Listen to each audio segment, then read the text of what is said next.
여러분 안녕하십니까? 이동호의 초대석입니다. 대한민국 최고의 전문가를 모시고 그 관련 이슈를 추적해 보고 있습니다.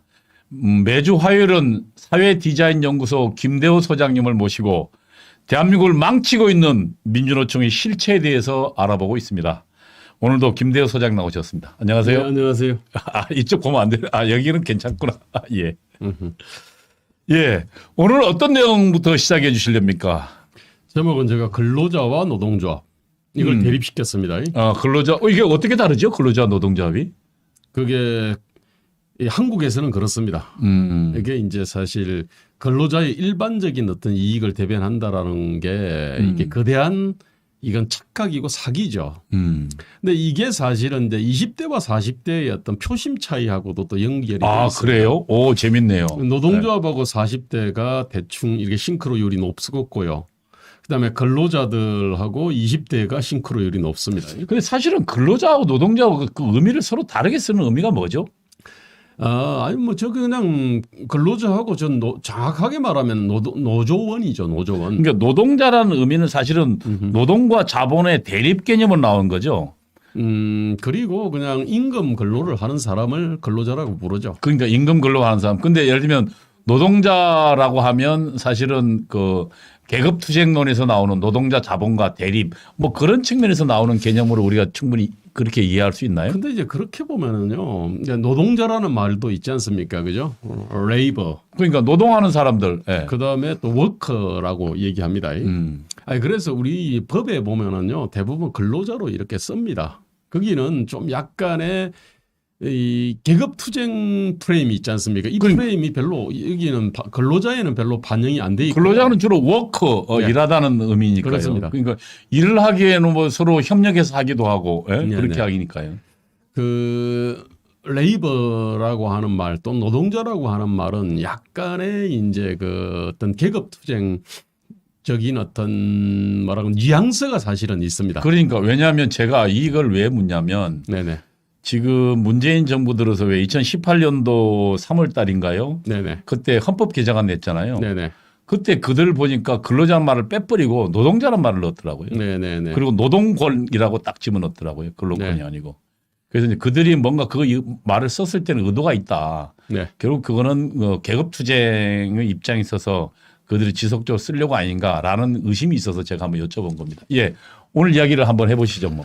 저기 요즘 그 40대 표심이 참 특이하다는 거는 글쎄. 예, 지금은 이제 많은 사람들이 느끼고 있지 않습니까? 저 3월 한 22일인가 23일 그때 이제 여론조사했는데 지금 보다시피 이 서울 지역의 그 시민들을 대상으로 해서 이게 여론조사를 했는데 저희 보다시피 오세훈이 48.9%, 박영선이 28.2% 대충 그렇지 않습니까? 그렇죠. 예. 그런데 유일하게 40대에서는 완전히 역전이 됩니다. 모든 연령층에서 오세훈이 압도적으로 이제 높게 나오는데 40대만 다르거든요. 그렇지. 여러 조사에서도 지금 이제 이게 확인이 되고 있습니다. 이게 이제 전주죠, 지난주. 네네네. 네, 뭐 오늘 이번 주는 또 바뀌었더라고요. 이번 주도 이제 좀 이제 미세하게 좀 근접한 거죠. 근접한 거죠. 역전하긴 하지만, 근데 어쨌든 40대의 이 문재인 정부에 대한 어떤 강고한 지지 그거는 여전히 존재하고 있죠. 그렇죠. 예, 그게 이제 사실 노동조합하고 좀 이게 더 관련이 좀 있습니다. 그래요? 그거 저 해석이 재밌네요. 네. 뭐 일단 넘겨 보시죠. 네. 네. 저기 저는 그 지금 이 한국의 노동조합은 불평등, 양극화, 청년 일자리 문제를 심화시키는 존재라고 저는 얘기를 하고 있습니다. 김대호 소장님께서 이 지금 자리에 초대석에 나오셔서 지금 계속 주장했던 게 그러니까 그 불평등 양극화의 주범은 노동조합이다. 특히 대기업 노조다. 뭐 이렇게 계속 이야기하고 있죠. 그리고 청년의 기회와 희망을 잡아먹는 괴물이다. 자, 근데 앞으로 미래 세대까지 잡아먹고 있다. 물론이죠. 그래서 도대체 그러면은 그 괴물이 하늘에서 뚝 떨어진 거는 아니다 말입니다. 이게 이제 쭉 이 자라난 토양이 있습니다. 그러니까 그 괴물의 탄생 과정을 좀 살펴보시겠다는 예, 거군요. 예. 그래서 이제 그 나름 이 먹이들도 있을 거 아닙니까? 그죠? 작은 놈이 커질라 그러면은 일종의 생태계가 있어야 되거든요. 예, 그 오늘은 이제 재밌네요. 그것을 좀 보려고 그러는데 사실 이제 우리가 노동조합에 집중을 했는데 그 노동조합이라는 것이 이렇게 그 청년의 기회와 희망을 잡아먹는 괴물이 되는 이 토대들이 있어요. 환경이 있습니다. 그 중에서 이제 사실 잘 언급하지 않는 게 저게 이제 근로기준법인데 우리가 이제 헌법은 봤잖아요. 그죠? 헌법은 봤죠. 스위스 헌법하고 비교를 갖다 해서 했지 않습니까? 그런데 이제 우리 근로기준법 보면은 저 23조에 보면은요.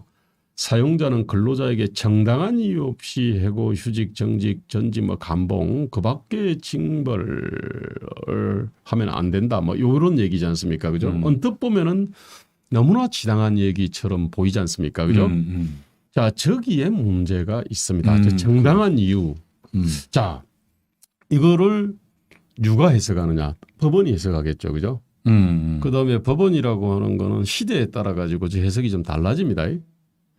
그러니까 저 사실 제 알기로는 전 세계 모든 어떤 근로기준법에 저 조항이 비슷한 조항이 있는 걸로 알고 있습니다. 정당한 이유 없이. 네네네. 네. 아니, 그런데 저 정당한 이유는 예컨대 미국 같은 경우는 예컨대 이제 그 어떤 직장 상사가 예컨대 인종이 다르다는 이유로 해고를 한다든지 아니면은 아주 그 젊고 이쁜 자기 부하 직원에 대해서 뭔가 찝쩍거렸는데 안 받아주면 해고한다든지 예컨대 이제 그런 것을 방지하기 위해서 만들어 놓은 조항이거든요. 또 그렇게 해석을 그렇게 됩니다. 아니, 그런데 이제 한국에서는 저 정당한 이유를 굉장히 폭넓게 해석을 해요. 사업을 해본 사람들은요. 한국에서 사람 한 사람을 해고하는 것이 얼마나 어려운지를 다 절감을 합니다. 그렇죠. 직무 태만 정도는 물론이고요. 심지어 건태불량뿐만 아니라 물건을 갖다가 이렇게 훔쳤다 하더라도 또는 어떤 시설을 파괴했다 하더라도 그래도 이게 법원에 가면은 정당한 사유가 안 되나요? 정당한 사유가 이제 안 되는 경우들이 이제 많이 있어요. 그리고 이제 저게 시대에 따라 가지고 아니 월급 받으면서 일을 제대로 안 하면 그건 잘라야 되는 거 아닌가? 원래 이제 이게 상식이거든요. 네. 그 다른 모든 나라는 이제 그런 식으로 얘기를 합니다. 그러니까. 경영이 어렵거나 아니면은 아니 그리고 뭐 회사가 무너질 것 같으면 사람 네. 정리해야죠. 네, 그렇습니다. 근데 이제 그 부분이 굉장히 어렵게 돼 있습니다. 저게 일단. 이제 사실 저게 노동조합이 이제 강해지면요. 저게 이제 법원에 영향을 미치고 정치에 영향을 미치지 않습니까? 그죠? 그러다 보니까 저 정당한 이유를 갖다 굉장히 좁게. 상식적인 수준이 아니고. 예, 굉장히 어떤 협소하게 해석을 갖다 하거든요. 노동자한테 유리하게 해석을 합니다. 이제 사실 이제 저런 것들이 비정규직의 문제 내지는 일자리 문제를 악화시키는데 굉장히 큰 역할을 합니다. 저게. 그러니까 이제 사실 이런 거죠. 좀 형편이 어려우면 잘랐다가 또 형편이 좋아지면 이제 예를 들면 그 유연성이 있으면 형편이 또 좋아지면 또 조합원을 많이 쓰죠. 네네. 노동자를 많이 쓰고 네네. 또 형편이 어려지면 또 좀 정리를 했다가 이런 유연성이 있어야 사람 쓰는데 별 두려움을 안 느끼는데 만약에 이제 이게 잘못 한번 사람을 써놓으면 절대 못 자르게 하면 형편이 좀 좋아져서 사람 써야 된다 해도 나중 생각해서 못 쓰는 게 되는 거죠. 맞습니다. 그러니까 일자리가 줄어드는 거죠. 그 이야기를 하시는 거죠. 네, 예. 그렇습니다. 이제 그게 한국의 치명적인 문제거든요. 이제 그거는 이제 노동조합만이 만든 건 아니에요. 노동조합이 악화시킨 거는 분명합니다. 그런데 저게 사실은 또 공무원들의 이해관계하고 또 아이고 일치합니다. 그렇습니까? 그 다음에 이제 우리 법원이 판사나 이런 사람들이 이게 이 사업을 안 해본 사람들이지 않습니까? 그죠? 그러다 보니까 이제 약자의 눈물을 닦아줘야 된다는 신념을 갖고 판사가 된 사람들이 많이 있어요. 그러니까 그게 온정주의적이죠. 그러니까 그게 보니까 네네. 절대로 그 왜 막스 베버가 이야기한 것처럼 네네.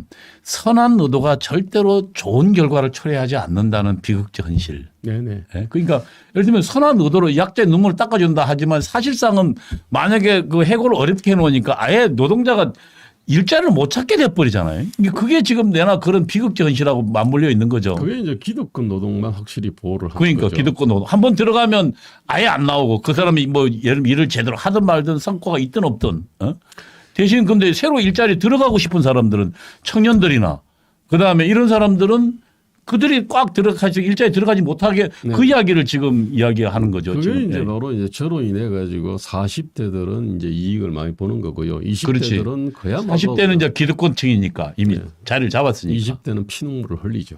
그러면 이제 지금 김대호 소장 얘기는 지금 저들이 40대가 과잉 보호를 받고 있으니까 그들이 지금 문재인 정권을 지지하고 있다 이렇게 이야기하시는 사실은 거죠. 40대 전체보다는요. 40대의 좋은 직장을 갖고 있는 사람, 좋은 직장을. 공무원이나 정규직 공기관이나 예. 아니면 대기업 또는 은행 같은 규제 산업에 이제 그 정규직이 된 40대들은 아주 그 고용을 아주 경직되게 만들어 놓은 저 법의 혜택을 많이 봤어요. 그러니까 자르지 못하게 만들어 이미 들어간 사람은 못 자르니까 그 사람한테는 천국 같겠요.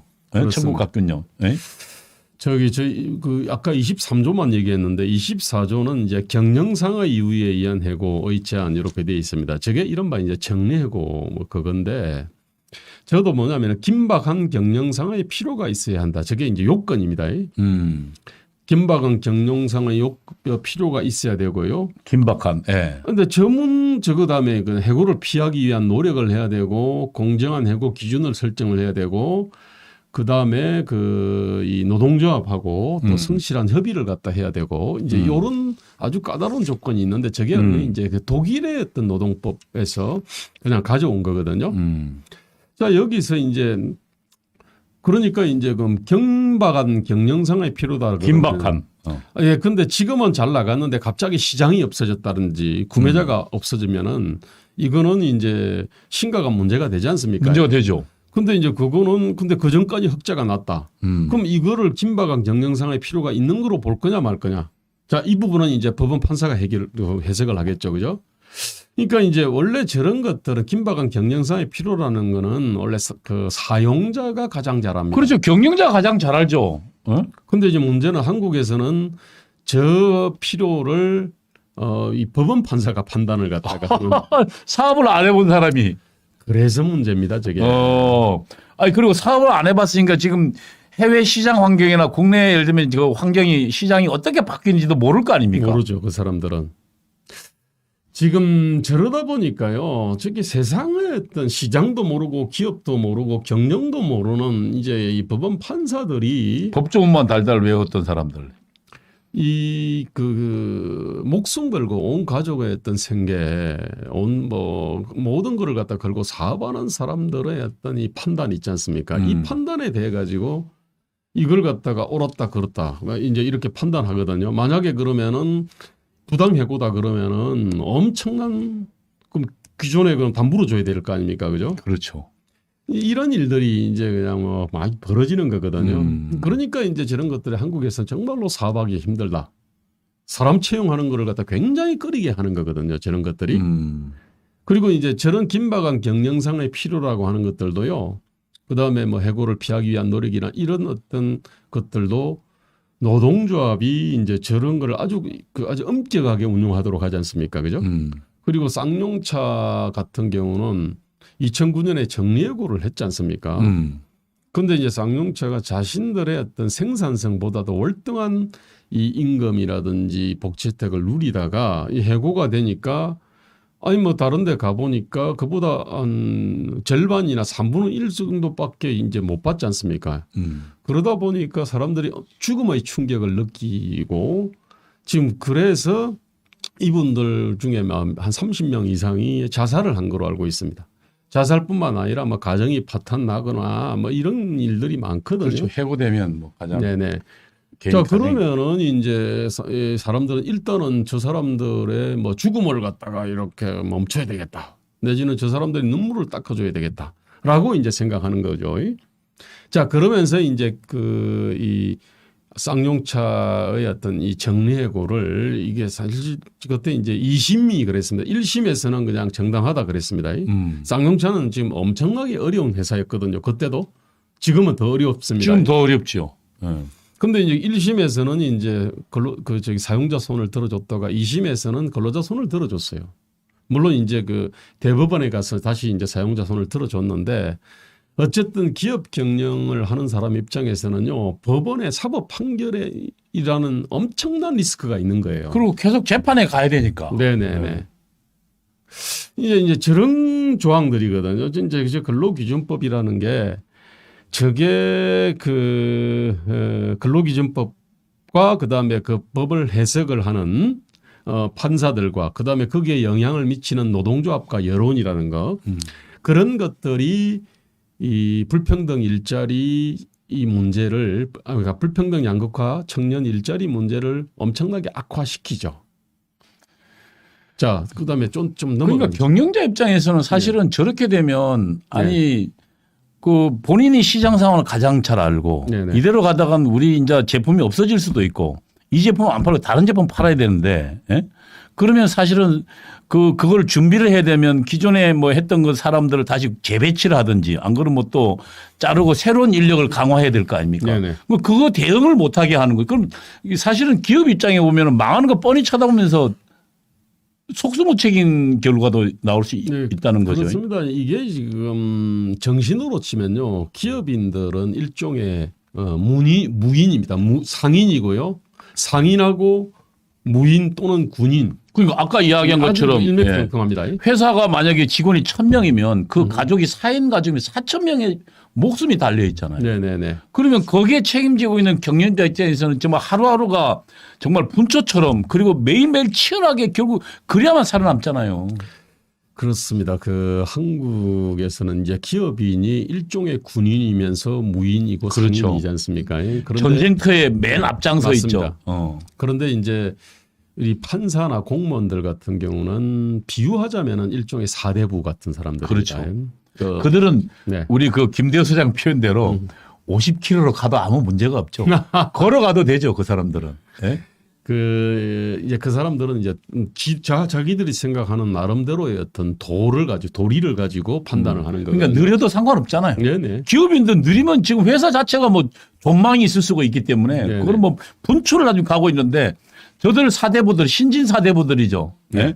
뭐 예를 들면 뭐 지금 판사들이나 뭐 이런 사람들 교수도 그런 교수도 그렇고 일종이고요. 그러니까 실무를 모르는 사람들이죠.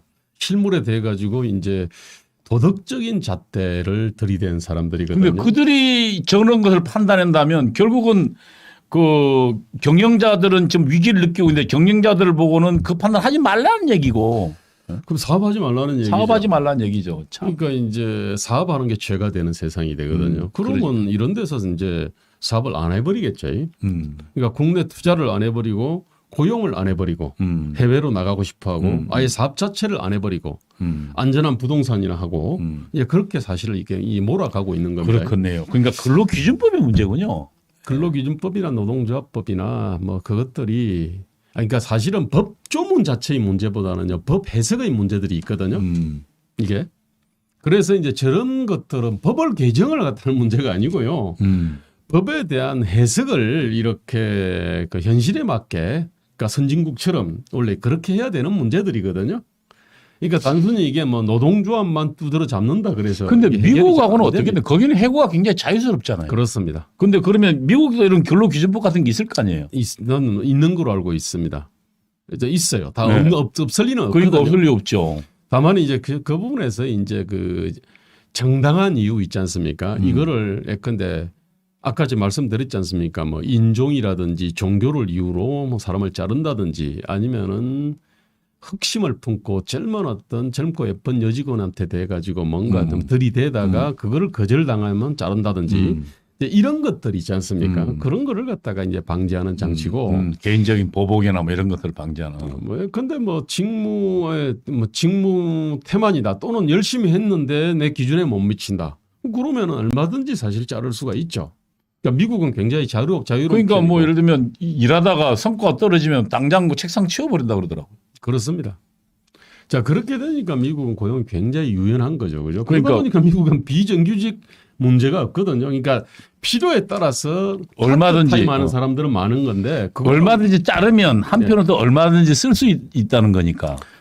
참 그게 이 말이라는 게 아다르고 어다른데 이게 참 애매한 얘기. 그러니까 정말 그 아이러니해요. 그러니까 사실은 그 이렇게 사람들을 함부로 못 자르게 하면 근로자한테 좋을 것 같지만 정말 현실은 오히려 그것이 근로자의 취업 길을 막아버리니까. 저게 이제 좋은 의도가 참혹한 결과를 그러니까. 낳는 참. 전형적인 사례인데, 그러니까 짧은 생각에 아주 잔악한 폭력이거든요. 지금 현재 우리 20대들이 그 잔악한 폭력들을 당하다 보니까 그러니까 40대 보호하느라 20대가 못 들어가잖아요. 이제 그렇게 이제 볼 수 있는 거죠. 그래서 보면 20대가 지금 문재인 정부에 대한 반발이 굉장히 커요. 거의 어떤 60대 이상만큼이나 60대 이상만큼. 이를 갈죠. 네. 그리고 그건 지극히 정당한 것 같아요. 지극히 상식적이고 지극히 정당한 것 같아요. 그런데 이제 철부지 50, 40대들은 야, 니들이 뭐 이명박 박근혜 시절을 갖다 겪어보지 못해서 그래. 그러는데 사실 가소로운 얘기죠, 사실. 진짜 철부지는 40대인데 40대 전체가 그런 것이 아니고요. 이런 20대들의 어떤 분노와 불만을 근거 뭐 철업 경험이 없어서 그렇다고 생각하는 그 40대들이야말로 그야말로 철부지죠. 짧은 생각에 잔악한 폭력을 휘두르는 사람이라고 내가 볼 수 있습니다. 예. 그리고 저건 아니 이제 뭐 부당노동 행위다 그래가지고요. 이제 그 노동조합에 대해 가지고 뭐 이렇게 노동조합 활동을 갖다가 저지하거나 방해하는 저런 건데 저게 뭐냐면 사용자들의 노동조합에 대한 정당 방위를 다 불법화 시켜버렸거든요. 지금 저도 사실은 굉장히 그러니까 정당 방위가 심각한 어떤 게 있을까요? 사용자들의 정당 방위. 아니 사용자들이 노동조합을 갖다 싫어하는 거는 그건 당연하고요. 그리고 그렇죠. 한국 같은 노동조합은 싫어할 만합니다. 그렇죠. 뭐 아무 일도 못하게 하니까. 아니 선진국의 노동조합은 그렇게까지 격렬하게 이 저지하거나 뭐 반대할 만한 거는 아니에요. 노동시장의 어떤 공정 가격을 이렇게 만드는 일을 해주기 때문에 노동조합이 뭐 그렇게 극렬하게 반대할 이유가 없는데 한국 같은 경우는 자신의 어떤 생산성만큼 먹겠다 이런 게 아니거든요. 그렇지. 생산성보다 월등히 많은 2천만 원짜리 일 해놓고 1억을 갖다가 받는 거를 그거를 착취라 당연하게 그랬죠. 생각하니까. 지대 착취라 그랬나요? 지대추구죠. 제가. 지대추구. 그리고 약탈이고요. 약탈이죠. 약탈. 그 약탈은 이제 그러니까 2천만 원 지르놓고 1억 달라는 게 그게 도둑놈 심보지 뭐. 그게 이제 근데 한국에서는 그거를 너무나 당연하게 생각합니다. 이게 한국 사회의 거대한 병폐라고 생각하는데 자 2천만 원어치 일을 하고 1억을 갖다 받아가면은 주주 몫을 빼앗고 그다음 비정규직을 빼앗고 협력업체 몫을 빼앗고 그다음에 미래 세대 몫을 빼앗는 거지 않습니까? 이제 그러한 의식 자체가 없는 겁니다. 이게 한국 노동조합은 그 유럽의 노동조합하고 전혀 다른 존재입니다. 영어로 이름이 같다 그래가지고 같은 노동조합으로 생각하면 안 됩니다. 저 넘어가 보시죠. 그런데 이제 우리 문재인 대통령이 노조에 대한 어떤 인식 자체가 전혀 현실하고 유리돼 있습니다. 그러니까 어떻게 보면은 문재인 대통령이야말로 상인과 군인과 무인을 모르는 시장과 기업을 모르는 일종의 전형적인 사대부적 어떤 멘탈을 갖고 있거든요. 현실을 모르니까 도덕적 잣대를 갖다 들이대고 그다음에 가능하면 온정주의를 들이대고 그러니까 자신의 생각이 짧은 생각에 잔혹한 폭력을 초래한다는 거를 잘 몰라요. 저번에 그 대기업 노조에 대해서 그때 2017년 그때 1월 15일 날 조선일보 인터뷰할 때 그때 그랬잖아요. 뭐 비정규직 문제 해결하기 위해서 귀족 노조, 정규직 노조가 양보해야 한다는 주장도 있는데 했더만 하는 말이 그 사람들이 양보하면 어떻게 되는데요. 뭐 그러면 비정규직 봉급이 올라가요? 가나? 그렇게 하고도 뭐 막대한 사내 유보금을 쌓아두는데 사내 유보금은 어디다 쓰나? 이거 전에 우리 했지 않습니까? 그죠? 그러니까 저 사람 사내 유보금도 개념도 모르는. 네, 개념도 모르고요. 그 다시 한번 사내 유보금 좀 설명해 주시죠. 왜냐하면 저거 헷갈리는 저렇게 거짓 선동하는 사람들이 많더라고요. 근데 참 저게 그 한자가 제가 볼 때 단어가 좀 잘못 된 것 같아요. 뉘앙스가 뭔가 회사에 뭐 비축을 해놓은 것 같지 않습니까? 그렇지. 저거는 이윤 내 가지고 배당하고 남은 나머지거든요. 네. 그런데 그거 갖고 투자를 하지 않습니까? 그렇죠. 기계도 사고 장비도 사고 이미 거기에 다 들어가 있는 거죠. 들어가 있는 거지. 현금으로 쌓여 있는 게 아니고. 그러니까 네. 말입니다. 하여튼 참 이미 그러니까 새로운 투자를 위해서 기계를 사거나 뭐 이거 그런 투자를 해놓은 것들이 다 사내 유보금이라는 개정 안에 다 들어있는 거죠. 네. 근데 지금 저걸 현금이라고 지금 거짓 선동하고 있는 거잖아요. 지금도 아마 아마 그렇게 생각을 하고 있을 가능성이 많은데 문제는요. 노동조합이라의 행위 있지 않습니까? 이 사람은 예컨대 자본과 노동만 딱 존재한다고 하면은요. 자본 몫을 많이 뜯어내면은 노동으로 많이 갈 수 있다. 이렇게 이렇게 이제 볼 수 있지 않습니까? 그런데 현실은요. 4차, 2차, 1차 이렇게 쭉 돼 있잖아요. 갑을, 병정 이렇게 쭉 연결이 돼 있거든요. 그다음에 여기에는 이해관계자들이 주주가 있고 그다음에 협력업체도 있고 소비자도 있고 그렇지 않습니까? 그러니까 누구든지 자신의 어떤 생산성 즉 시장이 평가하는 생산성 이상으로 많이 가져가게 되면은 다른 몫을 빼앗거든요. 근데 이 개념이 없는 거예요. 이게 사업을 안 해봤으니까요. 근데 문제는 문재인하고 청와대를 점령하고 있는 그 총학생회 출신들 있지 않습니까? 전대요. 사실 이 사람들이 이제 건달이거든. 본질이. 지 사업을 안 해봤으니까. 그렇지. 어디 들어가서 직장 생활도 제대로 안 해봤을 거예요. 그러니까 이제 민주 건달이라고 부르고 운동권 건달이라 부르는데 저 사람들은 시장과 기업과 뭐 이 기술에 대한 이해가 없으니까 아마 저런 문재인하고 비슷한 사고를 갖고 있을 겁니다. 그러니까 문재인의 이 사고의 가장 핵심적으로 잘못된 건 뭡니까? 시장과 기업을 모르는 거거든요. 그러니까 하나의 어떤 시장 생태계라는 걸 몰라요.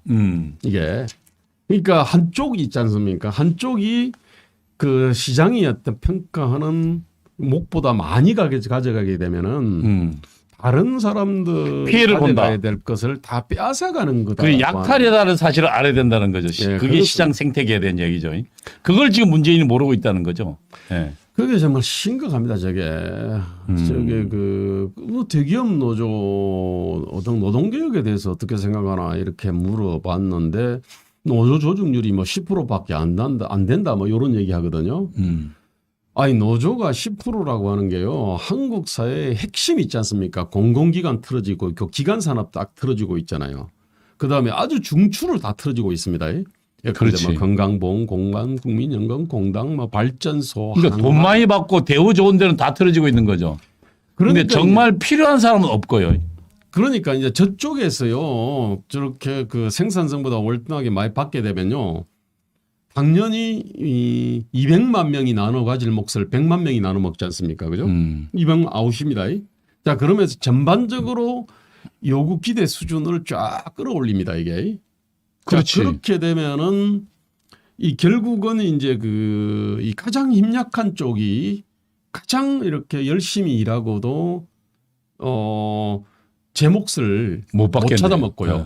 아예 이제 청년들 같은 경우는 노동시장 자체에 들어올 수가 없는 겁니다. 아예. 어떻게 보면은 500만 명이 1000만 명 몫을 먹는 거거든요. 지금 대한민국은 딱 그냥 생산성하고 실제로 누리는 어떤 임금이나 복리후생 이걸 갖다 보면은요. 그러니까 선진국 같은 경우는 1000만 명이 먹을 몫을 500만 명이 먹는다고 할 수 있습니다. 그 500만 명의 이른바 노조가 딱 들어앉이. 그 중에도 우리 민노총 100만 명이 대부분 다 먹고 있잖아요. 민노총은 이제 200 몇십만 되죠. 아, 벌써 그렇게 올라갔나요? 네, 그렇습니다. 야, 제가 안 보기에는 이 정부 시작하기 전에 60몇만이었는데 70만이 못 됐는데. 네. 이거 원래 민주노총이 60만 명대에서 지금 110만 명 가까이 지금 민주노총이 압도적으로 많이 늘어났고요. 그다음에 한국노총 포함하니까 그렇게 그 정도 되겠군요. 예. 아니 이제 그런 인식들이 없는 거거든요. 그러니까 노조 조직률 10% 적어 보이는데 이 10%가 20% 30% 몫을 먹는 거고요. 그다음에 전반적으로 수준을 끌어올리니까 가장 하위에 있는 사람들이 다 빨리고 그다음에 우리 청년과 미래 세대는 아예 그냥 노동시장 자체에 들어오지도 못하니까 저런 현실을 전혀 모르거나 어쩌면 알아도 저 노동조합의 어떤 이하 요구를 대변해 주면 저 사람들은 확실한 지지표지 않습니까 이게. 자, 그렇게 되면은 정치적으로 이 자신들의 어떤 이 강고한 어떤 지지 기반을 만들 수가 있는 거거든요. 그러니까 나라 전체 지금 저는 지금 저출산 문제가 문재인 정부 들어와 가지고 가장 중요한 국정과제로 이 설정을 했습니다. 왜냐하면 이게 2002년부터 40만 명대 쭉 태어났고 2016년까지는 40만 명대 태어났는데 이게 이제 이러다가 대한민국이 소멸한다 하면서 그냥 난리 쳤거든요. 근데 2017년에 문재인 정부 딱 들어와서 문재인 정부도 이제 아주 중요한 국정과제로 잡았는데 바로 30만 명대로 떨어졌어요. 또 30만 명대 가다가 지금 2020년에는 20만 명대로 떨어졌거든요. 아니, 그럴 수밖에 없습니다. 지금 문재인 정부가 하는 거는 기본적으로 국내 투자와 고용을 위축시키거든요. 청년한테 그 기회와 희망을 갖다가 다 빼앗아가는 그런 정책만 쭉 펼쳤기 때문에 그러니까 이 사람들이 아니 출산을 갖다 결혼하고 출산하려고 그러면 뭐 어느 정도 일자리를 가져야 소득을 가져야 되고 일자리가 있어야 될 거 아닙니까? 그 일자리를 갖다가 죽이는 정책들만 그냥 다 펴놨기 때문에 그러니까 이제 이 출산율이 떨어지는 게 당연한 거거든요. 그러니까 저들이 세금 수십조 가지고 한 게 전부 아르바이트 일자리만 만들어놨죠. 네네네. 그 뭐 알바 일자리 언제 끊어질지 모르는 알바 일자리 그것도 사실은 대부분 노인 일자리입니다. 노인 일자리죠. 네. 전부 표를 의식한 거죠. 그렇습니다 이게. 자 넘어갑시다. 지금 이제 이래 가지고요. 지금 그러한 정신을 이제 노동조합 및 노동관계조정법에다가 이제 잔뜩 반영을 해놨다는 얘기인데요. 뭐 이건 뭐 복잡하니까 이건 다음에 설명드리고요. 넘어가겠습니다. 이거 넘어가겠습니다. 이런 것들을요 그냥 하기 뭐 하니까 항상 이 OECD 기준을 팔지 않습니까, 그죠? 이 정부가 아주 좋아하는. 그러니까 자신들의 어떤 이 정당성 있잖아요. 자신들의 어떤 입법 행위라든지 입법 재개정 행위를 뒷받침하기 위해서 직관적으로 제일 그래도 그럴듯해 보이는 게 OECD 기준이지 않습니까? 원래 이제 공무원 숫자 늘릴 때도 그랬잖아요. 공공부문 81만 개의 근거도 그렇거든요. OECD하고 비교해 보니까 한국의 공공부문 총고용은 총고용의 7.6%더라. 근데 OECD는 21.3%좀 됐어요 그때. 근데 거기가 그 중대한 그 통계적 그 허점이 있죠. 아니 당연하죠. 이제 그게 뭐냐면은 근데 의료 있지 않습니까? 네. 우리 의료 인력이 100만 명 넘을 거 아닙니까, 그죠? 의사, 간호사, 뭐 간호, 조무사, 뭐 5만 의료 인력들은 이 유럽들 같은 경우는 대체로 이제 그 공공부분입니다 이게. 그러니까 공공부분 고용으로 잡히고 그 다음에 교육 있지 않습니까? 그렇죠. 우리 사립학교 교직원들 있지 않습니까? 그 다음에 이제 유치원, 그 어린이집들 이쪽도 공공부문에 이렇게 그렇지. 포괄돼 있지 않습니까? 네. 근데 그런 기준을 사상을 해버리고. 그러니까 비교를 하려면 그런 기준을 갖다 놓고 네네. 그래서 예를 들면 뺄 건 빼고 더할 건 더해서 네네. 서로 비등하게 만들어 놓고 비교를 해야지 무조건 그냥 OECD 기준이라 하면 지금 사실은 통계를 위해 사람 속이는 거죠. 그런데 참 이런 무지막지한 짓이 이 곳곳에서 일어나는데 그때 논리가 그랬어요. 21.3%와 7.6% 차이를 그럼 우리 OECD 절반만 가자. 절반을 가려니까 이제 3%포인트를 올려야 돼요. 3%포인트가 그때 총고용의 3%포인트가 2,700만이 그거니 기준이니까 2,700만 곱하기 3% 하니까 그게 81만이 나온 거예요. 그런데 이제 옆에 일본 있잖아요. 일본은 7.9%였거든요. 한국하고 거의 비슷했어요. 그런데 그러면은 일본하고는 왜 그런 비교를 안 하는지. 일본이 사실 한국하고 비슷하지 않습니까? 그렇지. 보건의료 인력들이 그중에 아주 일부만 이렇게 공공부문 고용으로 돼 있고요. 학교도 마찬가지거든요. 어린이집이나 유치원도 마찬가지거든요. 우리가 일본에서 많이 제도 가져왔으니까. 그러니까 일본하고 비교를 갖다 하면 되는데 OECD를 들이대는 거죠. 그러니까 지금 저것도 마찬가지입니다. OECD에 보면은 우리가 그 OECD 아니라 진짜 아에로 이제 결사의 자유와 뭐 단결권의 보장 협약 여기에 네. 지금 한국이 비준 안 돼 있네. 네, 예. 그게 이제 비준이 돼 있으니까 야, 우리 그러니까 이제 OECD 아에로라든지 그러니까 선진국들 있지 않습니까? 그쪽에서는 한국에 대해 가지고 왜 당신들은 저런 거를 비준하지 않냐? 이제 자기들이 볼 때는 한국이 아까 제가 말씀드린 근로기준법이라든지 노동적 관계법이라든지 이런 거를 그러니까 근로기준 해고 기준이 어떻게 돼 있는지 모르잖아요. 정당한 이유를 얼마나 협소하게 해석하는지 모르거든요.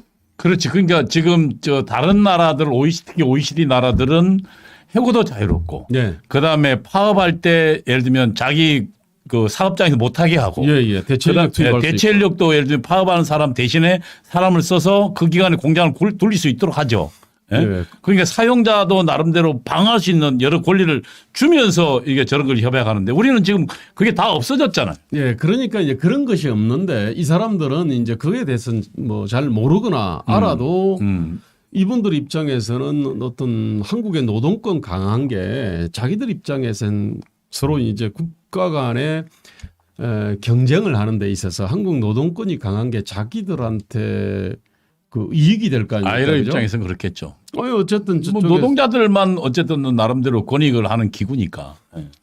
저쪽에서는 한국이 보면은 도대체 사업을 갖다가 할 수 없는 환경이 되면은 기업들이 자기 나라로 어쨌든 경쟁력이 떨어질 뿐만 아니라 사업을 이렇게 해외로 막 나가려고 그럴 거 아닙니까? 그죠? 그럼 자기들 입장에서는 뭐 나쁠 거 없잖아요.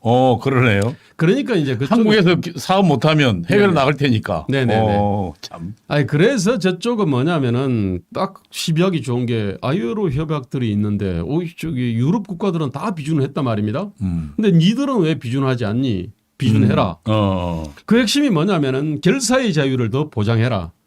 저 얘기가 뭐냐면은 해고자도 노동조합에 가입시켜라. 그렇죠. 그 다음에 공무원들에 대해 가지고도 이제 그 예컨대 6급 이하라든지 이런 제한이 있거든요. 근데 그거 풀어라. 뭐 이런 거거든요. 근데 이제 한국에서는 노동자 그 공무원이 아주 특권적 지위를 누리고 있어요. 그 다음에 아주 강고한 어떤 고용 보장을 받고 있습니다.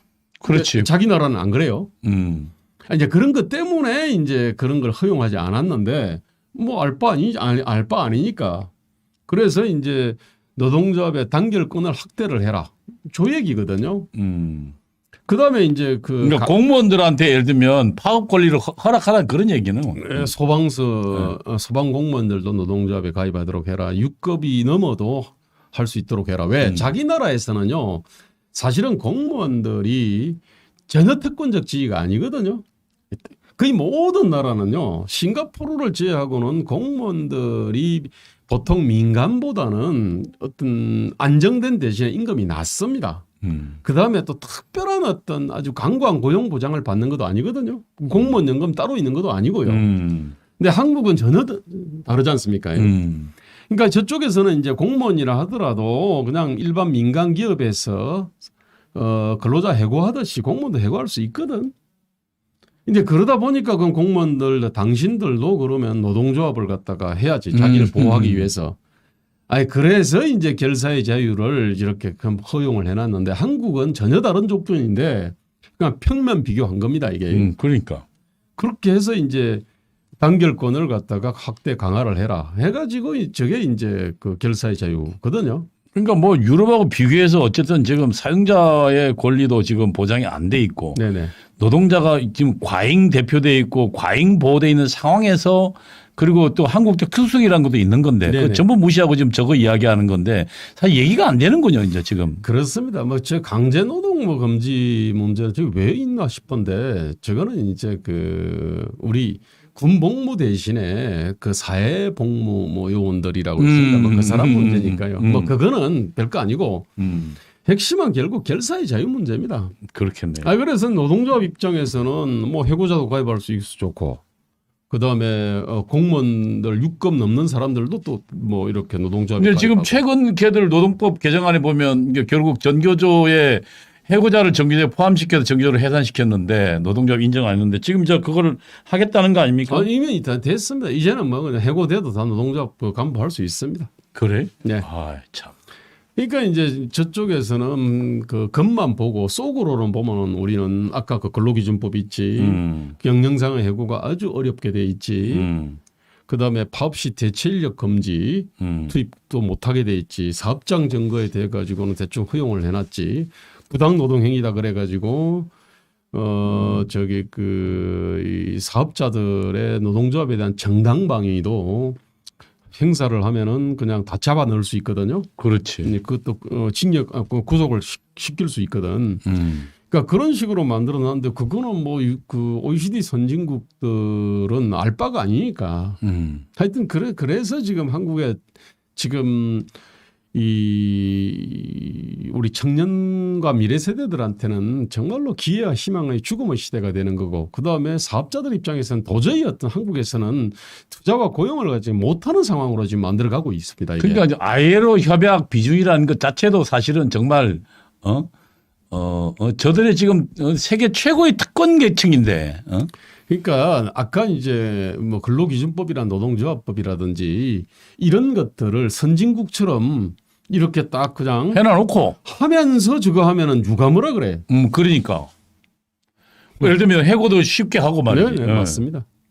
근데 지금 아예 그거 해고도 못하도록 해놓고 한 번 딱 들어가면 아예 자르지도 못하게 해놓고, 그리고 네네. 근무를 태만해도 그다음에 일도 성과를 못 내도 그냥 그대로 두게 해놔놓고, 네네. 그럼 그 경영자 죽으란 얘기인데 저래놓고 이제 지금 저거들 그럼 공무원들까지도 하게라, 해고자도 뭐 하게 하라, 온갖 조건들을 지금 들이대고 있는 거죠. 예, 그런 식입니다. 저쪽에서도 이제 노동조합 입장에서도 저 ILO 협약 같은 거를 들이대면 그렇다잖아요. 마치 그 공공부문 고용이 OECD들은 21.3% 이렇게 많은데 한국은 7.6%밖에 안 된다. 이게 또 사람들을 갖다가 현혹시키기에 딱 좋지 않습니까? 그죠? 그렇지.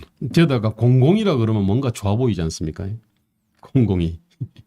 그러다 보니까 이제 공공 영역을 확대를 하면은 뭔가 이 사회가 이렇게 좋아지는 것처럼 또 사실은 사진이 자유민주공화국에서는 사적인 개인 자치 영역이 확대되고 공공 영역은 줄어들어야 되는데 그렇지 않아요? 아니 공공 영역이라기보다는요 공공성은 강화돼야 되는데 그 공공성을 강화하는 방법은 시장 사적 자치 영역을 확대를 해야 돼요. 시장 자치와 협력 그 공동체 자치죠. 이거를 확대를 하고 그게 못하는 부분에 그다음에 지방 자치 있지 않습니까? 지방 자치도 확대하고. 그러니까 사적 자치와 지방 자치를 확대 강화를 하는 것이 인간의 어떤 자유와 권리를 정진시키는 핵심적인 어떤 길인데. 그러니까 제가 그 과거 이제 초기에 이게 그리스 로마 시대, 그리스 시대를 보니까 그들은 이랬더라고요. 그러니까 예를 들면 노동과 개인의 경제 생활의 영역은 철저하게 사적 영역이고, 네네. 여긴 침입하지 마라. 네네. 이건 내가 책임질 테니까. 그 다음에 공공 영역은 뭐냐면, 예를 들면 뭐 세금 내서 그들이 이제 모여서 퍼블이 모이잖아요. 네. 그 거기서 모여서 걔들 야 그러면 이제 뭐 예를 들면 전쟁 어떻게 대비할 거냐. 네네. 뭐 그다음에 우리 전체 인프라 어떻게 갈 거냐. 이런 것들을 공적인 영역으로, 그리고 그런 것들은 그런 개인들이 전부 협력해서 돈도 내고, 네. 그다음에 필요하면 병사로 참여도 하고, 네. 이렇게 해서 공적인 사적 완전히 갈라서 개인의 생활에 관한 영역은 철저하게 사적 영역으로 해놨더라고요. 그렇습니다. 원래 이제 그게 보충성 원칙이잖아요. 그러니까 그게 보충성 원칙이잖아요. 내가 할 수 있는 거는 내가 다 알 테니까 하고. 내가 못하는 것만 하고 계약 관계를 맺자. 내가 그에 따른 재원도 내가 세금도 내고 내가 그럼 필요한 병역 의무도 내가 하겠다. 할 테니까 니들은 내가 못하는 것들. 국방이라든지 이걸 못할 거니까 치안도 잘 못하고 하니까 그런 것만 해라. 원래 이제 이런 컨셉이거든요. 근데 이제 공공 영역이 지속적으로 확대되면 개인 사적 자치 영역이 없어지는 거고, 그것이 결국은 전체주의로 가는 길이잖아요. 사실은 공공 영역이라고 하는 거는요. 한국에서는 공공은 참 좋아 보이는데 공공은 정치로 바꿔야 돼요. 국가로 바꿔봐야 그렇지. 되거든요. 그러니까 정치 영역, 즉 정치에 의해서 좌지우지되는 영역. 그리고 국가가 직접 개입하는 영역. 자 그러면은 사람들이 문제의 본질을 압니다. 공공 영역 확대 강화돼야 되는 거 아니야 이렇게 생각하다가 그것도 그러니까 결국 그 뭐라 합니까 말 바꾸기군요. 예, 정치 영역 하면 그건 이제 정치를 현실을 아니까 공공은 추상인데 정치는 현실이잖아요. 알잖아요 그 본질이. 그러니까 정치 영역이 확대 강화돼야 된다 그러면 사람들은 다 질색 갈 겁니다.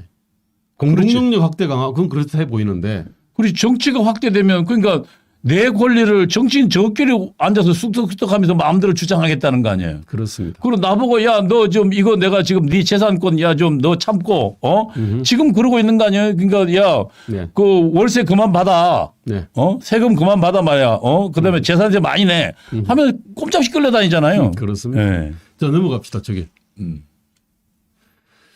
자, 이건 그냥 넘어갈게요. 이렇게 해서 바뀌었다는 거고요. 쭉 넘어갑시다. 이거는. 자, 이제 지금 언론 문제를 얘기 좀 하겠습니다. 언론 문제를 얘기해야죠. 전국 아까 민주노총 산하기관에 전국 언론노동조합이라는 게 있습니다. 그 언론노동조합이 지금 대충 한 15,000명 정도가 돼 있고 그 안에 우리가 이름 아는 언론 신문들 다 안에 들어가 있고요. 그다음 방송도 사실 다 저 안에 다 들어가 있습니다. 그러니까 KBS, MBC, SBS, TBS. 네, 저게 EBS도 있죠. 뭐 EBS도 있고요. 그 제가 이제 한 거는요. 지금 보십시오. KBS와 MBC는 사실은 저건 일종의 이제 권력이 다 틀어지고 있지 않습니까? 저걸 공영방송이라 부르는데요. 그렇지. 이미 이전부터 일종의 그 노영방송화돼 있었습니다. 노동자가 노동조합이 주인인 방송인 거죠. 사실은 그랬었는데, 그래서 이제 이명박 박근혜 시절에는 그 상당히 긴장 관계가 형성돼 있었습니다. 그래서 파업도 일어나고 그랬잖아요. 그런데 이 지금 문재인 정권은 저런 노동조합들하고 결탁한 정권이거든요. 그러니까 이제 저거는 KBS하고 MBC 지금 저 TV에서는 서울교통방송이지 않습니까? 그렇죠. 저기는 노동조합하고 그다음에 이제 권력이 이제 딱 그냥 한 통속이 된 겁니다. 이게 옛날에는 이 권력하고요 방송이 노동조합하고 긴장이 있었습니다.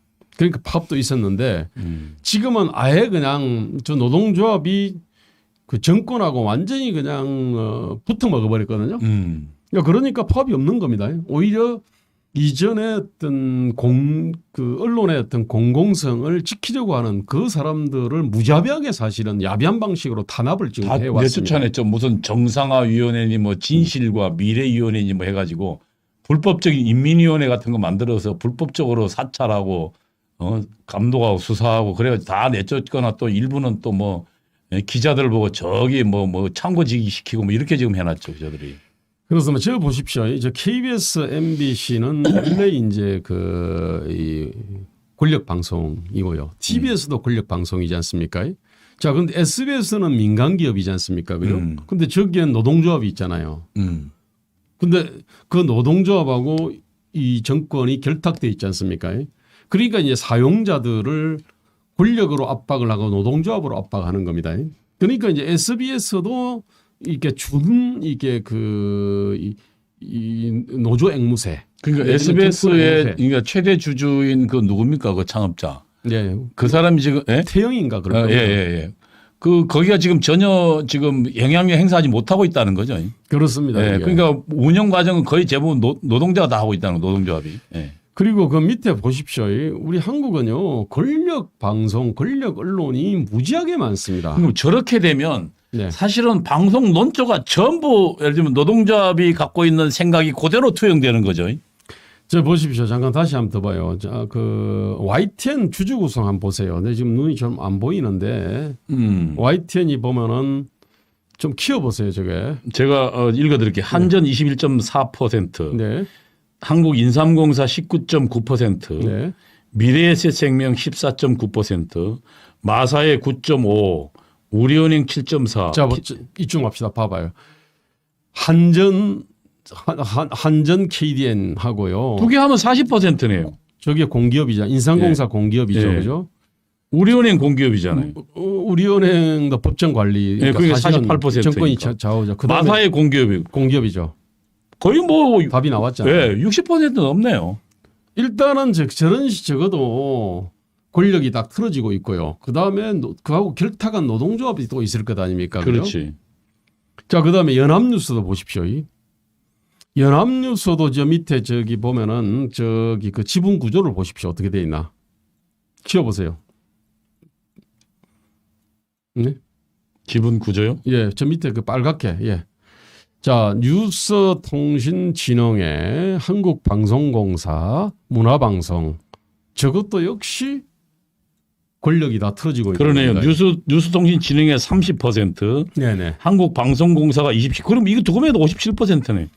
거기다 문화방송 29%. 그러니까 뭐 말할 것도 없네요. 말할 것도 없죠, 그죠? 자, 70%가 80%네요. 자, 그 다음에 아까 저기 부산일보라든지 뭐 광주일보나 이 지역 언론들이 있습니다. 근데 이 지금 지역 언론들은요 광고 기반이 없어요. 이 사람들은 주로 이제 토목 건축 업자들 말고는 그러니까 정부하고요 토목 건축 업자 그러니까 정부나 지자체하고 토목 건축 업자들 말고는 저기다가 광고를 갖다가 내는데 별로 없거든요. 그러니까 저건 민간이라 하더라도요. 아마 저건 뭐 부산일보나 뭐 광주일보 등등등 지역 언론들은 민간일 텐데 이거는 결국 정부나 지자체에서 흘러나오는 돈하고 그다음에 토목 건축 업자들의 어떤 광고 있지 않습니까? 그거 말고는 먹고 살 수 있는 어떤 소득 기반이 없는 겁니다 이게. 아니 그래서 이제 부산에 예컨대 이제 가덕도 그 완전히 그 돈 몇십 조를 갖다가 가덕도 앞바다에 셀이 쓸어 넣는 거나 마찬가지거든요. 돈다발을 갖다가 던져서 난방하는 거나 마찬가지인데 근데 그게 부산 지역 언론들 있지 않습니까? 어쨌든 가덕도 하게 되면 부산의 토목 건축업자들이 있지 않습니까? 그 토목 건설업자들은 어쨌든 밀감이 막 생기게 돼 있습니다.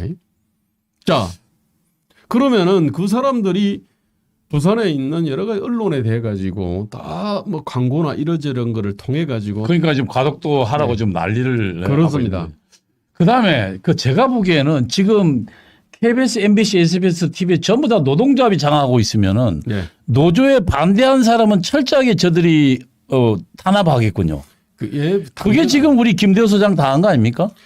그거 좀 소개를 해 주시죠. 바로 그건데요. 김대호 소장이 계속적으로 노동의 문제를 제기하고 있었잖아요. 그래서 김대호 소장이 지난 총선에 나가니까 저들이 아주 그냥 악의적으로 기획해서 결국 김대호 소장의 후보 자격을 박탈하는 일을 했잖아요. 그 내용을 좀 소개해 그 주시죠. 핵심이 바로 저 YTN이 그러니까. 중심이었는데요. 네. 자 넘어가겠습니다. 이거는 지금 최근에 문제된 겁니다. 이게. 지금 오세훈 후보도 지금 저렇게 왜곡하고 있는 저 거고. 내용 한번 보십시오. 이게 편파 보도. KBS가 오세훈 후보 내곡동 땅 문제만 갖고 9일 이후 14번이나 흠집내기 보도를 했다.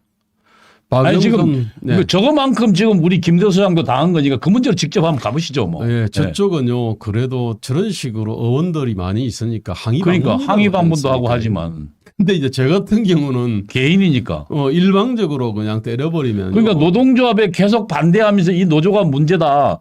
노조가 지대 추구하고 있고 미래세대 거를 착취하고 있고 그다음에 하청 근로자 거를 착취하고 있고 그다음에 앞으로 젊은이들 그 착취하고 있다라고 계속 강조하니까 저들이 지금 김대호 소장 같은 사람이 정치권에 진입하면 큰일 나니까 저들이 지금 김대호 소장이 정치 진입 못하도록 악의적으로 왜곡 방송을 오세훈마저도 하는데 뭐 김대호 소장 안 할 수가 안 하겠습니까? 제가 사실은 이제 노동과 공공 문제에 대해 가지고는 오래 전부터 제가 이제 글을 쓰고 강연도 하고 해왔거든요. 제가 그것도 봤죠. 예, 일반 사람들은 몰라도 저 노동조합원한테는 아주 저격을 해야 될. 그 내용을 한번 대상이- 보시죠. 저들이 어떻게 왜곡했는지. 넘어갑시다. 예, 넘어가. 좀 띄워보시죠. 원래 이제 제가 그 결정적으로 제명이 된 거는 그겁니다. 그러니까 지역에 장애인 체육관을 지을 때는 나이 들면 다 장애인이 되니 그래서 시설 지을 때 장애인만 이용하도록 하지 말고 장애인과 비장애인이 함께 이용할 수 있는 시설로 만들어야 된다. 그래야 그거를 많이 장애인 만들 수 있어요. 비하 반응이라고 저들이 이야기했죠. 이게 뭐냐면 나이 들면 다 장애인 요거를 딱 잡은 거거든요. 근데 이거는 뭐냐면은 장애인을 배려하자는 거예요. 그렇지. 장애인과 비장애인이 함께 나이 살아갈 수 들면 있는- 걷기도 힘들어지고. 예? 네. 그리고 취지가 장애인 그러니까 장애인과 비장애인이 함께 사용할 수 있는 시설로 만들어야 많이 만들 수 있잖아요. 그렇지. 예산도 많이 투입할 수 있고.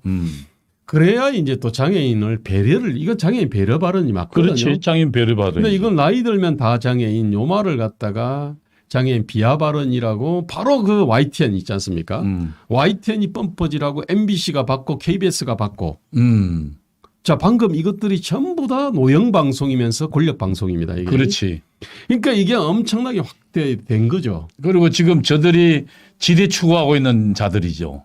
예? 예, 그러니까 이제 지금 오세훈 같이 거대 야당과 범야권이 사실은 다 이 뒷받침하는 오세훈에 대해서도 저렇게 편파적으로 그래서도 굉장히 힘들잖아요. 보도를 하는데 제 같은 사람에 대해 가지고는 오죽했겠습니까? 이제 그게 사실은 근데 그렇게 되니까 김종인과 황교안은 거기에 대해 가지고 맞서 싸우거나 일개 지역구민이 판단할 문제다라고 해서 덮어버리가 그것도 아니고요. 물론 진실을 밝혀가지고 김대호 후보의 발언은 노인 배려 발언이었다라고 받아치지도 않았어요. 글쎄 말입니다. 저렇게 공격하니까 아 그래 이번에 품격을 갖다가 한번 과시해보자 해가지고 제명을 갖다가 이렇게 한 거거든요. 악마의 편집이라는 건데 그 악마의 편집을 한번 좀 내용을 본인이 가장 잘하시니까. 예, 근데 이제 결정적인 거는 입니다. 그러니까 노인 배려 발언을 노인 폄하 발언이라고 아까 YTN, KBS, MBC 등이 그냥 막 지저대니까 그냥 그거를 갖다가 그대로 그렇게 돼버린 거죠. 예. 아 이제 그렇게 되니까 또 원래 선거 전에는요. 원래 이제 뭐 말꼬리 잡고 막 그냥 뭐 폄하하고 뭐 그렇게 하지 않습니까? 근데 이거를 갖다가 제명으로 덜컥 받으니까 이게 진짜 큰 뉴스가 돼버린 거예요.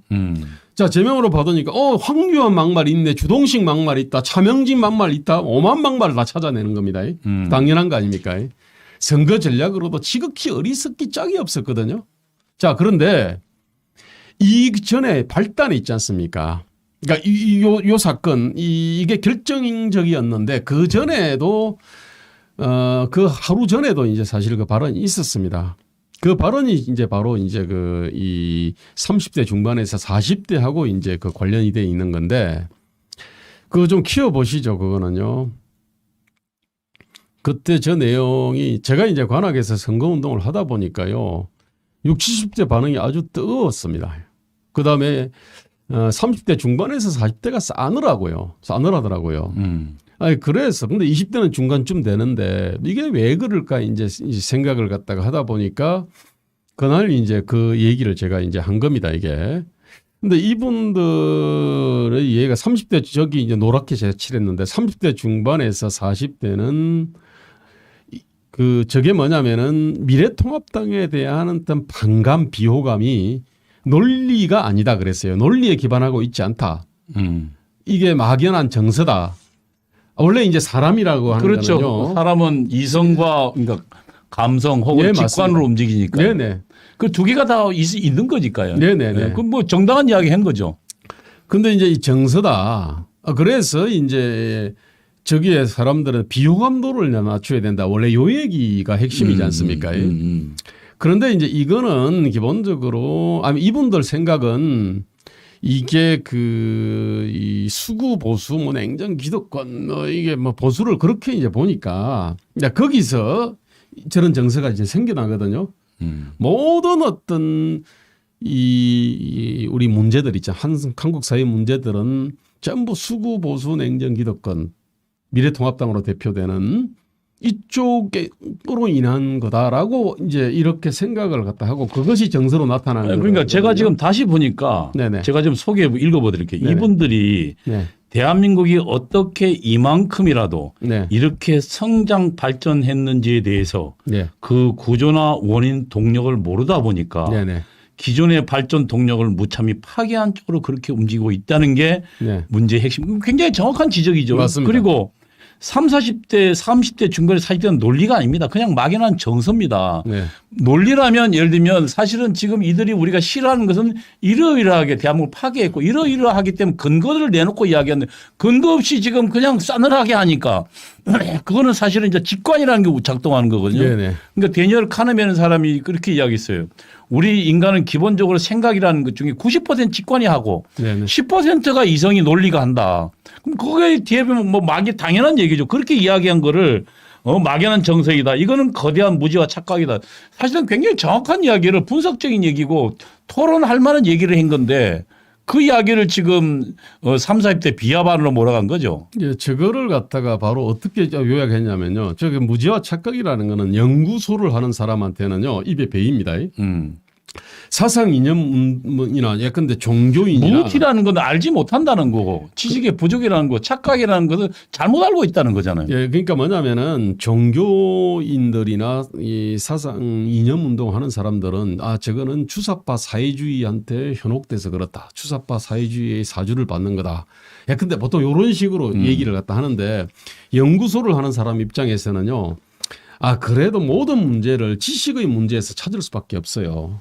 착각을 깨주고 무지를 가르쳐주고 그럴 거 그렇지. 아닙니까? 예, 연구소 예. 원래 본업이. 근데 그러다 보니까 저는 이제 저 막연한 정서는 기본적으로 거대한 무지와 착각에서 기반하고 있다. 이렇게 이제 발언을 했는데 이거를 갖다가 어떻게 외우겠냐면은 30대 중반 40대가 아니고 그냥 3040 논리 없고 무지해. 이렇게 딱 했어요. 완전히 뉘앙스가 달라져 버리거든요. 자, 이제 그렇게 되니까 저거는 아주 열받게 만들려고 저렇게 이제 쓴 거죠. 그렇죠. 저게 이제 지금 그 뒤튼 거죠. 네. 네. 문제는 저렇게 이제 썼는데 저것들을 아까 YTN이나 저기 MBC 뭐 노영 방송이 받은 거죠. 예, 뭐 이런 데가 다 받았고요. 그러니까 그건 뭐 다 한톡속들이니까. 왜냐하면 노동자, 그러니까 지금 저들의 노영 방송, 특히 이 기득권에 기반한 노동조합, 특히 공공노조, 대기업도 이 노동조합의 그 실체들을 폭로하고 그들과 맞서 싸우는 김대호라는 사람이 굉장히 불편했겠죠. 저들 입장은. 예, 그러니까 저거를 갖다가 3040 논리 없고 무지 뭐 이렇게 하니까 내가 만약에 3040이라 하더라도 열받겠더라고. 저들의 정치권 진입을 막는 예를 들면 공작이 시작된 거죠. 예. 저기는 뭐냐면은 정치적 이해관계도 있고요. 노동조합의 이해관계도. 그러니까 두 개가 다 결합된 거죠. 그러니까 김대호라는 사람의 그러니까 정치 진입을 막는 저들의 공작이 시작된 거죠. 하니까 문제는 또 그거를 또 김종인 그 당시 총괄선대위원장이 그렇게 막 하니까 그거를 갖다가 변호하거나 변호를 못해도 그건 뭐 지역구민들이 판단할 문제다라고 이렇게 한 게 아니고요. 같이 덩달아 저를 디스를 한 거죠. 디스를 했습니다. 제가 보기에는 김종인이라는 사람이 당시 저 때만 해도 이제 사실 패배할 거라는 게 예측이 이미 나오고 있었잖아요. 네네. 그러니까 그 패배 책임을 그러니까 막말로 돌린 거예요. 저는 그렇게밖에 볼 수가 없어요. 저는 비겁한 거죠. 네, 그렇습니다. 예. 그러면서 하는 말이 과거 운동권이었다가 변신한 사람이기 때문에 뭐 자기에게 맞지 않는 것에 대한 감정적 표현을 한 거. 그다음에 그 사람 성격상의 문제가 있다고 생각한다. 이렇게 얘기했거든요. 이게 그 안철수에 대해서 정신이 이상하다 그랬잖아요. 저한테는 성격이 이상하다고. 그러니까 저것도 말입니다. 저렇게 말한 사람이 보통 성격이 이상하죠. 그 교양 있는 사람이라면 저런 표현 잘 안 쓰잖아요. 예, 연구소를 하는 사람한테는요, 무지와 착각이라는 말들이 몸에 딱 배입니다. 왜냐하면은 무지와 착각과 모든 걸 싸우는 사람이잖아요. 연구소로. 예. 다음 이야기 좀 소개해 주시죠. 저 사람은 뭐냐면은 아까 안철수한테 정신 이상, 저한테 성격 이상이라고 얘기한 거는요. 제가 볼 때는 아마 집에서 아마 사모님이나 아니면 주변에서 그거를 얘기를 많이 듣거나 많이 하는 것 같아요. 그건 좀 자, 그건 개인적 감정 좀 넘어가시죠. 예. 네네. 다음에요. 그래서 이제 노인 비하 발언이 이제 사실 아닌데 네네. 노인을 예를 들면 공경하는 발언인데 이제 노인 비하 발언이라고 지금 저 YTN이 조작해냈고 그것을 지금 MBC하고 노영 방송이 받았단 말입니다. 근데 그보다 더 심각한 거는 원래 그 이른바 노인 비하 발언이라는 거 그것도 원래 그 후보 토론을 하는 과정에서 나왔는데 후보 토론이라는 거는요 생방 그 녹화 방송이거든요. 그러니까 한 3일 뒤에 그 방영을 하는 거예요. 그것도 편집 없이 일단은 풀로 다 방영해 놓고 나서 왜냐하면 편집하면 편집을. 불이익당한 후보가 생길 거니까. 그렇습니다. 그래서 법에 그렇게 돼 있습니다. 그리고 그거는 중간에 그 내용이 새어 나오면 안 되죠. 그렇습니다. 그 녹화 방송은 그 편집 없이 녹화를 하거나 생방으로 하거나 원래 그렇게 딱 규정이 돼 있습니다. 그리고 편집 예를 들면 녹화를 하더라도 그 내용이 밖으로 흘러나오면 안 되죠. 공식적으로 녹화될 때까지는. 네, 그런데 그래야 선거에 영향을 미치지 않을 테니까요. 이자들은 이제 바로 이 녹화 방송을 한 직후에 바로 영상 일부를 빼내 가지고요. 그건 도적질이죠. 그건 불법입니다. 그거는 선거법 위반인데. 선거법 위반이죠. 그걸 빼내 가지고 거기다가 이틀 연속 세대 비하 발언을 한 후보. 영상까지 딱 만들어 가지고요. 그러니까 그럼 저들이 불법적으로 공개하면 안 되는 예를 들면 그 편집한 거는 그거는 그 방송 될 때까지는 절대 밖으로 나오면 안 되는데 네네. 그게 이제 우선 그 불법이 하나 했고 네네. 그다음에 또 하나는 그 내용을 또 비틀어서 네. 예? 그들이 내용을 조작해서 편집해서 악마적으로 편집해서 노인을 공경 발언을 노인 폄하 발언으로 만들어서 지금 그들이 내보냈고 그것을 예를 들면 불법적인 것을 지금 MBC, SBS 다 받은 거죠. 근데 더 중요한 건 제가 열받는 건 저거를 지금 우리 당의 선대위원장이 받아서 결국은 우리 김대우 소장을 선거 하루 앞두고 자른 거 아닙니까? 예, 투표일 하루 전에 그러니까 투표 하루 앞두고. 투표일이 4월 10일이었잖아요. 네. 그런데 저는 4월 9일 날 아침에 이제 저기 제명을 갖다 했고 제명을 해놓고 나서요. 그 그리고 서류를 갖다가 우리 김대우 소장한테 뭐 서면 기회도 안 줬죠? 아 그렇습니다.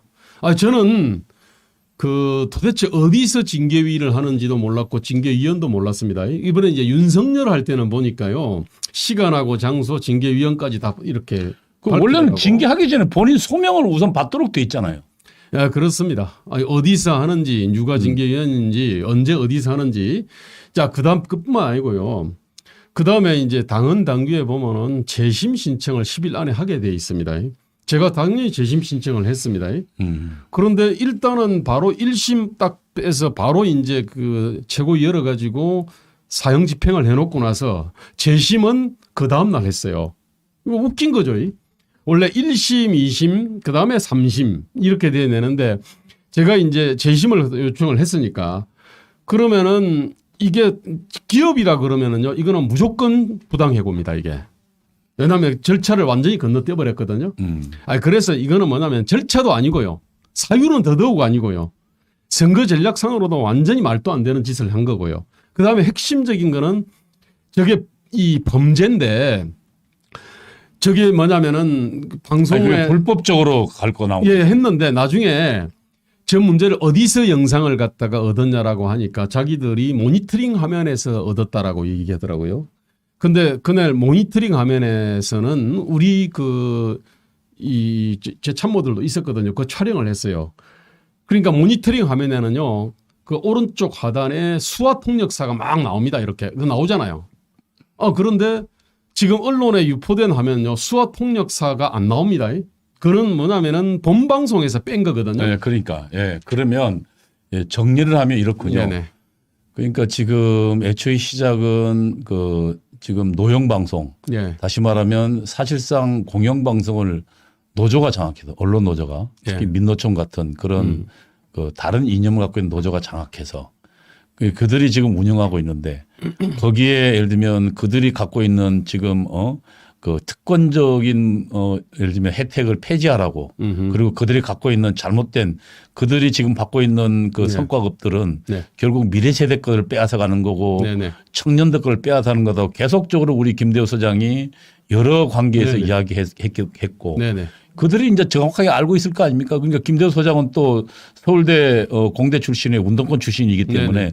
그들이 실제로 가장 잘 알잖아요. 그리고 실제로 노동운동도 했었잖아요. 노동조에 들어가서. 가장 날카롭고 가장 강력하게 알고 있는데 저도 김대우 소장의 글들을 보면서 한국의 민주노총 노조들의 그 정말로 가장 잘못된 분을 정확하게 공격하고 있는 분이었거든요. 그래서 이분의 글들을 계속 보고 있었다고요. 어쨌든 이제 그 상황에서 저들이 김대우 소장이 이제 그 정치권에 진입하려고 하자.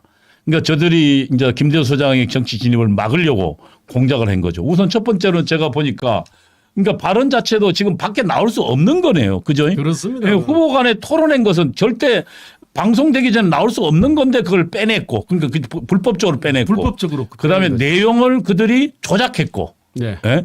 그래서 그것을 지금 저들의 노영 방송들이 다 실어 나눠서 온통 세상을 시끄럽게 했고 근데 중요한 건 지금 그러니까 그 불법에 김종인과 황교안이라는 사람이 그 불법에 동조해서 정말로 지금 현재 민노총의 발호를 막을 수 있는 정말 가장 중요한 전사의 그 정치권 진입을 막은 거죠. 그러니까 그리고 지금 맞습니다. 저들의 지금 국민의힘은 여전히 민노총에 제대로 싸워보지도 못하고 투지도 없고 이념도 없고 동지들 그 우리 김대호 소장 말 표현을 빌면 동지들 목을 쳐서 그 피를 가지고 얼굴에 분칠하는 정말 회칠한 무덤 같은 집단이 되어 있다 이렇게 설명할 수 있겠군요. 맞습니다. 저쪽은요 하는 행태가 꼭 그래요. 예, 예.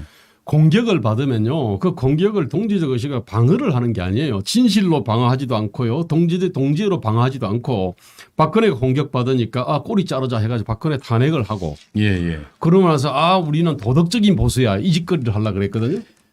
저희도 마찬가지입니다.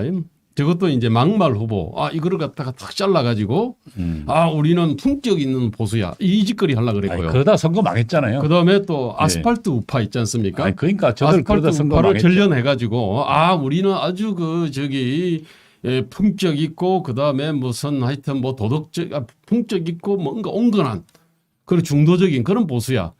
이게 지금 보수들 한국 보수 정당의 가장 치명적인 문제죠. 네, 예.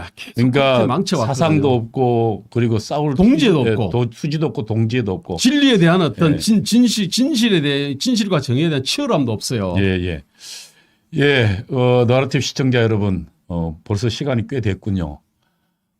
지금 오늘 김대우 소장님의 발언은 지금 현재 한국에 있는 노동운동이 얼마나 특권적 집단인가를 기속적으로 폭로해 주고 있습니다.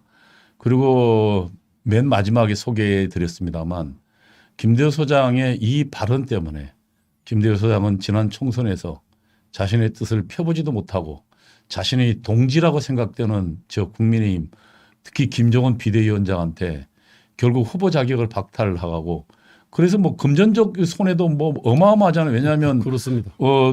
거기에 참여하면 15% 지당 받으면 다시 거기에 들어간 선거 비용은 보존받는데 그거에 뭐 수억을 써서 그 선거 비용에 다 네네. 투자해 놓고 보존받지도 못하고 맞.